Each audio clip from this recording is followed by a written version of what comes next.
this is Russ. Hey, I'm back in the car again, coming back from Costco. I did my daily routine. It's really cold outside today. 18 degrees right now. 18 degrees. Yeah, the car heater is kicking in, that's for sure. Anyway, I was thinking about what I talked about last time about retirement and how that has affected me. And that, I don't get to talk to a whole lot of people during the day. So, you tend to be a little bit lonely during the daytime because I don't have any interaction with anyone. The only interaction I get is really with you guys on the YouTube channel. So it's kind of like just sitting here talking to myself, but not really. Yeah, I kind of talk to you guys the way I would talk to anybody else that would be in the car with me. So anyways, thinking more about this whole retirement thing, I wanted to tell you a little bit about how all that retirement stuff happened. I mentioned that in 2019 is when I actually stopped working. Let's make this turn here first. And it wasn't because I wanted to, it's because I had no option but to do that, all right? So to give you a little background, as you might know, I was working in the world of forensics and the like out in San Diego. We moved back to the Chicago area after being gone for 8 years. And then I went through a number of different job positions, and including running my own company where I did forensic audio work as well. I haven't mentioned too much about that in the past, but I did do forensic audio work for attorneys who needed that help enhancing audio recordings, making it sound better so people could understand it in court. Okay, and that's how one of the reasons I get my court qualifications, so I could do work like that. But you also know too that I shot a lot of photography, did weddings, basically a wedding photographer shooting lots of weddings, and eventually my knees started to hurt, and I couldn't stand all day long, because actually at a wedding, I'm literally with the bride from when she's getting ready all the way through to the end of the wedding. I mean, you're talking an all-day deal on Saturdays, and my knees start hurting. So since they started to hurt, I just said, I can't do this anymore. I'm sorry, it's all the Costco pizza grease. It's getting to me. Yeah, I only get cheese pizza. I don't get the pepperoni. That'd be even greasier. So anyway, I said, that's it. I'm done. I can't do this anymore. So I stopped doing the wedding photography, and I had been renting an office location for a number of years as I was doing my wedding business. And so I told my landlord, I says, I can't rent anymore. I'm basically done. So we said our goodbyes, and I appreciated everything she gave me and things that allowed me to do the things that I needed to do. And then just a few days after all that happened, let me swing this thing back over here. There, maybe that'll be better for me. Sun is coming in. A few days after I said my goodbyes, I contacted her back, and I just said, hey, you wouldn't happen to have a larger space, would you? She goes, I thought you said you're leaving. I says, well, yeah, I can't do wedding photography, but I kept thinking I would like to open up a rental photography studio where other photographers can come in, utilize the studio gear, and just rent some time at the studio, shoot whatever they want to shoot. And I could shoot my own stuff too if I wanted to. So she says, the only larger space I have is actually in another building that she manages. She managed, I think, what was it, the 8th floor of this building. And she said, I could put you in there. I says, yeah, well, how much is it going to cost? So she says, well, being that this is a new venture for you, kind of, we've known each other now for years, of course. She says, here's what I'm going to do for you. She says, I'm going to let you go there, give you the larger space, and I'm not going to charge you anything for 3 months. She says, if this new venture of yours doesn't work out, you can just walk away. It don't cost you anything. And she says, if it does work out, then you'll start paying rent from that point. I says, wow, great. So I took her up on her offer, and I went out there, and I set it all up for a rental photography studio. Yeah, total flop. Nobody wanted to do it. Couldn't get the word out. And it was basically not happening. So I was like, okay, I'm going to have to transition into something else or I'm done. I'm finished. So anyways, this is around the time when Groupon was happening. Remember Groupon? Yeah, Groupon. So, that's when Groupon was at its heyday. It was just starting out and people were buying Groupons. And the way Groupon worked is you would buy a Groupon, and then this is the early days of Groupon, okay? You would buy a Groupon, and if a certain quantity of people would buy that Groupon, then the deal was on. Do you guys remember that? Yeah, it eventually transitioned to just being a coupon company, really. But yeah, they put a minimum. They say like 75 people must buy this before this deal happens. Otherwise, the deal doesn't work. So I told her, I says, I'd like to try this whole Groupon thing, but I'd like to transition the business into a photography school. I says, do you have a larger space? She goes, well, let's see where you go with it. Initially I was going to start with the space that I had, which was bigger than the space I had for my wedding photography business, of course. It was actually the second largest space on that floor. And I said, so I'm going to do this. And then she was interested too, because she said at one time she thought maybe Groupon could help her business and she could rent more spaces, more office spaces. But Groupon had no interest. It's too limited. It's not like open to the whole Chicago area. It's just people who want to rent an office space. How many spaces do you have? So they had no interest. So she says, yeah, I'd like to see if you can make this happen. I says, okay. So I contacted Groupon, and then I says, this is what I want to do. I'm going to offer these photography classes at a huge discount off of what my normal hourly rate would have been, because I had been teaching privately, and I would charge, for 3-hour private lessons, it would be about $225. Yeah. So I says, I'm going to offer a 3-hour class, a group class, for $50. Groupon was interested, okay? So the thing with Groupon, though, is that for $50, you don't get to keep all the $50, okay? Groupon takes half of it. So basically, all I would get is $25 per person coming in for a 3-hour class. So if you think about it, that's not a whole lot of money. So you have to have a lot of people coming in, otherwise this would be a dead deal. For me, at least, it'd be a great deal for those who bought it. So the ad ran, and the next thing you know, I think in the first, I don't know what it was, the first week, something like that, we had about 700 people. My landlord couldn't believe it. So I said, there's no way even this space is going to handle this many people. I've got to put tables up, and I have to have a bigger space. I says, do you have a bigger space? She goes, I have one more, which is the biggest space on the floor. She says, can you handle that? I go, it's gonna have to. So I took the gamble, and I took that space. Now at this point, I'm having to pay rent, right? Well, as we know, over the years, that school gathered 12,000 people. Who would have thought, going from a wedding photography business to a failed potential business that transitioned into a photography school and it would be successful? Yeah. Now, the story's not over yet, okay?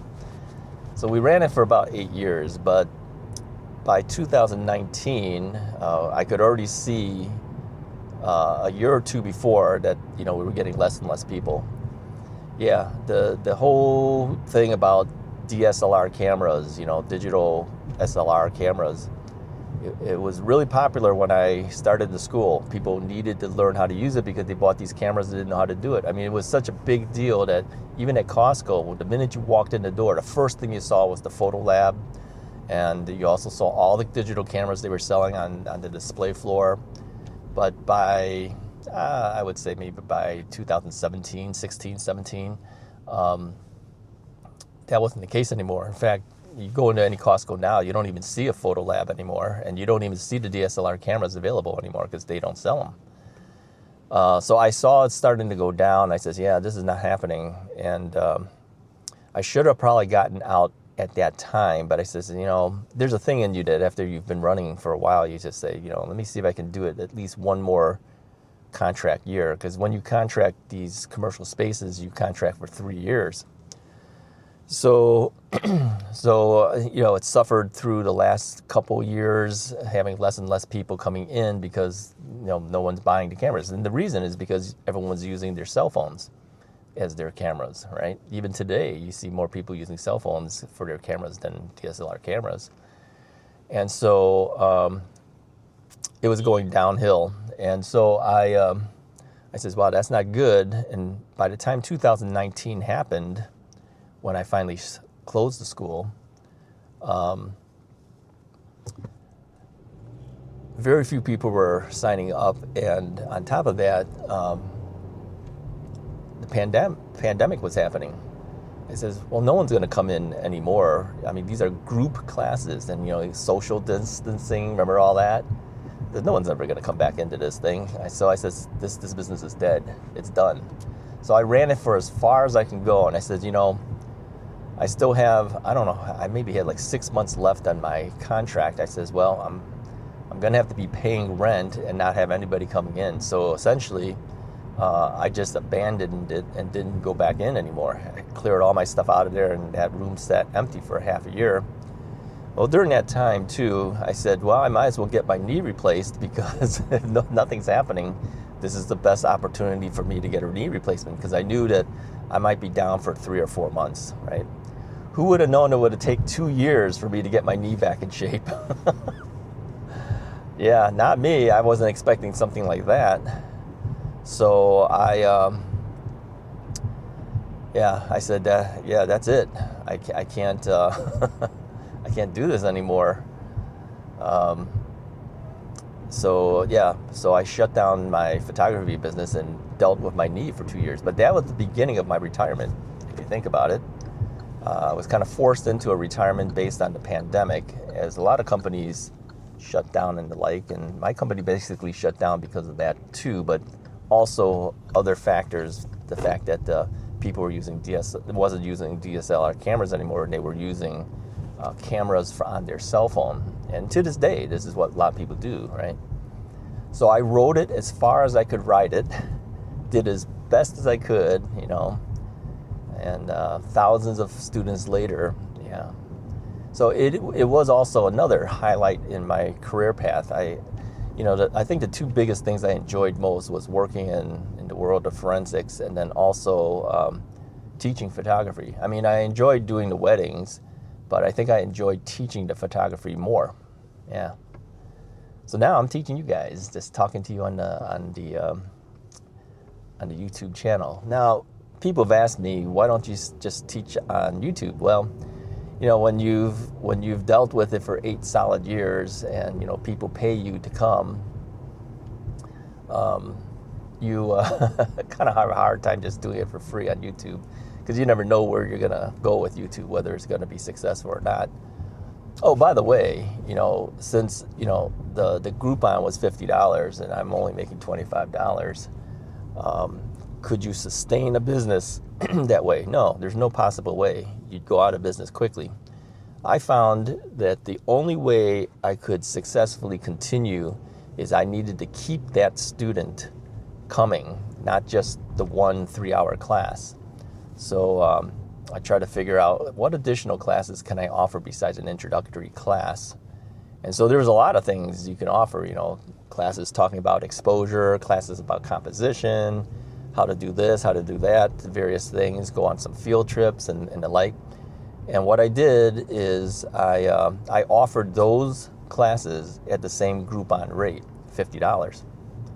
So before people left, they would sign up for additional classes because they're only $50. I mean, they already signed up for one $50 class. If they really liked you as an instructor, they'd probably buy one or more. Yeah. So, but the thing is after they've come in from the Groupon, anything else you sell is on you. So then you make the full $50 versus, when you do Groupon, you offer for $50. Groupon makes $25, you make $25. So I made more money selling my own classes, but I needed the Groupons to get the people in the door to try the first class. So luckily for me, I was successful enough as a salesperson, but also as an instructor, that almost all of the students who came in bought additional classes. Yeah. Some would buy one, some would buy two, some would buy three, and I had discounts too. If you buy three, you get some additional discount off. You buy four, you get a certain discount off, that type of thing. Many people bought. So anyway, with Groupon, they make a certain percentage. They take half of the money, you get half of the money. You can't survive solely on Groupon. Groupon brings people into your business, but you don't have enough money coming in from Groupon. In fact, I think some people actually said that they actually lost money because of Groupon because they had to give away so many things, whether they're selling something or a service or whatever. And they're not making enough money to do it. And people would come in and they would leave and that would be it. Basically, they get their deal and they leave and never come back again. So I figured out a way to keep that customer, right? I says, I'm not making much on Groupon. I'm making $25 every time people come in. It's 3 hours with that person. It's a group class. I would do 24 students at one time at the maximum capacity. And so I would only make X amount of dollars. I says, the only way I can make out doing this is I have to get those people to come back. So I decided to start offering additional classes. Yeah. But I said that if I have it too expensive, if I put it back to the normal price of what it should be, no one's going to buy this thing. I says, if they bought a Groupon for $50, they would probably buy another class or another $50 if they liked you enough, right? So I said, okay, let's do additional classes for $50. And if they buy multiple classes, I'll give some additional discounts, right? If you buy 3 classes, you can maybe get another $25 off or, whatever. So I started offering other classes besides the introductory class of how to use your camera. We do things like, classes on exposure, classes on composition. We went on field trips, which I used my mobility scooter. I can't walk it, so I'd scoot and they would walk it. Actually, a lot of students said to me, he said, "Man, you should put a wagon on the back of that scooter so you can carry all of our camera gear," because they're walking with the heavy gear. So we could put our camera bags back there and you can just scoot it through. It would have been nice, but yeah, I didn't do that. So anyways, I remember one time one of my friends, actually it's the friend who got me started on YouTube. He said, "Russ, you need to be on YouTube or on camera." I said, I was always behind the camera, not on the camera. But anyways, he convinced me to try it, and the next thing you know, here we are doing YouTube. So he had an issue. He said that, he was a pro videographer. I met him at one of the weddings, and we became friends. And his services were good. In fact, he actually was the video guy for my daughter's wedding. So anyway, he says, my biggest problem is, he says, I would meet with potential clients, wedding clients, and present them my stuff, but I can't seem to get them to sign and use my services sometimes. He couldn't close the deal. Yeah, on a sales standpoint, it's closing the deal. He couldn't do it. So I told him, I says, come to one of my classes, which he didn't need because he knew how to do photography.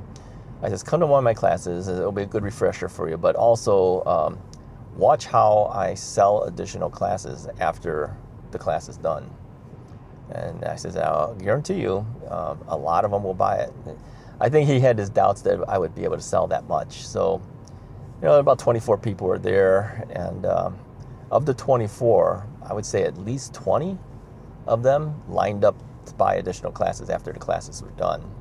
And the reason is because I gave a deal. I gave them essentially a Groupon style deal if they signed up for the classes that day, and gave them additional discounts if they bought more than one class, right? So he was shocked at the end of the day, and everybody was finished. He says, I can't believe how many people buy additional classes from you. I says, that's because of a couple things. I figured out that they came in because they got a deal. So they're going to buy a potential other class if you give them the same type of deal. But, obviously they have to like you in the first class. If they don't like that, they're never coming back, right? But apparently, a lot of people liked it, and so they bought classes from me. And many would buy 3, 4, or 5 classes at a time. Yeah, I mean, it was only $50. 5 classes, like $250, and I gave them some additional discount if they bought all of those. So it was a good deal. Overall, people enjoyed it. I had a lot of students. I counted them at around 12,000 or so, give or take, something like that. And but towards the end of the run, I could see that the company was going to start going downhill because people weren't buying DSLR cameras anymore. They were buying cell phones that had cameras on it. So if you go to Costco, at one time, the first thing you saw when you walked into Costco was the photo lab, right? And then the display of all the digital cameras you can buy, because it was hot back then during the time I was teaching.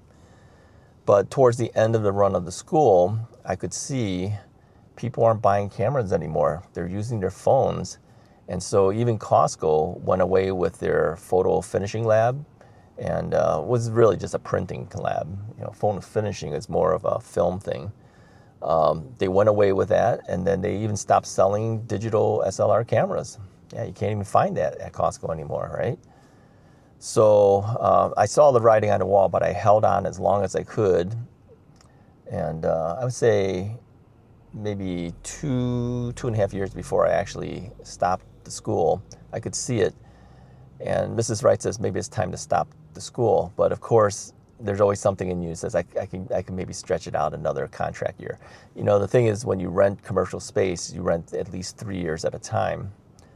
So 2 of those 3 years, I could see it slowly going down, but still enough to keep us going. But by the 3rd year, yeah, I was kind of struggling at that point to kind of stay relevant. And so that was around 2019, and the pandemic was happening. So I said, that's it. No one's coming in for group classes anymore. You have social distancing, right? I said, that's it. We're basically done. So I had about a half a year or so left on my contract. So I moved out, closed up everything. So I paid a half a year's of rent, commercial rent, on a large space. Never even used the space. Yeah. So I gave it the best I could, ran it the longest I could, and then eventually had to say goodbye to it. That's when I got my knee replaced. I said, okay, if no one's coming in, this is the best time for me to do the knee replacement. And who would have thought it would take 2 years to get my knee back in shape? That was the beginning of the whole retirement. So it was kind of forced retirement because the knee wasn't good enough, and the pandemic was killing me. The pandemic was essentially stopping anyone doing any type of group classes or any type of you had to do social distancing, any type of things like that. Even restaurants were suffering, as you know, because, there's a whole bunch of people in one spot. Who's going to come in, 24 students coming into a closed room to learn photography? That's not going to happen anymore. So I was forced basically into retirement, and I haven't gone back to work since. It was actually the videographer who came in asking me about how I closed my deals. He was the guy that told me, you should do YouTube.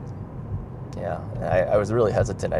I said, I'm the guy who's actually behind the camera, not in front of it. He says, no, you could do it. He says, I've seen you teach. You could do it. You just have to learn to do it, right? So it's because of him that kind of forced me into thinking more about doing a YouTube channel. And I just did it for the fun of it, and also to kind of have some videos of myself in case I ever died and left this world, at least there still be some video of me that, you know, my daughter could see. And if I had, you know, grandkids and like, they could say, that's what your grandfather looked like and sounded like, you know. Because now I'm on YouTube, basically they could always watch me there, even if I'm dead and gone. So so that's how I got started on the YouTube thing too. Yeah, so I appreciate that. And let me push it one further step. I've mentioned before on the Russ is Right channel that one of the subscribers, his name is John, he was the guy that got me into reviewing e-bikes. Yeah, he was the first guy that bought the e-bike. And he told me he bought an e-bike, and I had been thinking about buying an e-bike. So I said, I'm going to buy an e-bike too to help my knees. So I bought the e-bike, and then little by little, other companies started contacting me, asking me if I wanted to take their e-bike and review it. And I was really hesitant. I didn't really want to do it. I said, I didn't buy this bike to be a reviewer. I wanted to fix my knee. But John convinced me. He says, well, what do you got to lose? Just, you know, take one or two bikes and try it. And if you're good at it, then, you know, continue. If not, oh well. He says, you should at least give it a try. So really, I credit John as the guy who convinced me to go ahead and at least try doing a review. And, you know, 40-something plus e-bikes later, I'm still reviewing e-bikes. So anyways, that's my story. That's how I got into retirement, and how we ended up on YouTube doing what we're doing. And now we're doing the More from Russ channel, which you guys are watching. It's another venture into another extension of what I do. Anyways, if you like this story, go ahead and hit the like button, hit the subscribe button if you haven't already done so. Those things always help. I'll talk to you guys next time.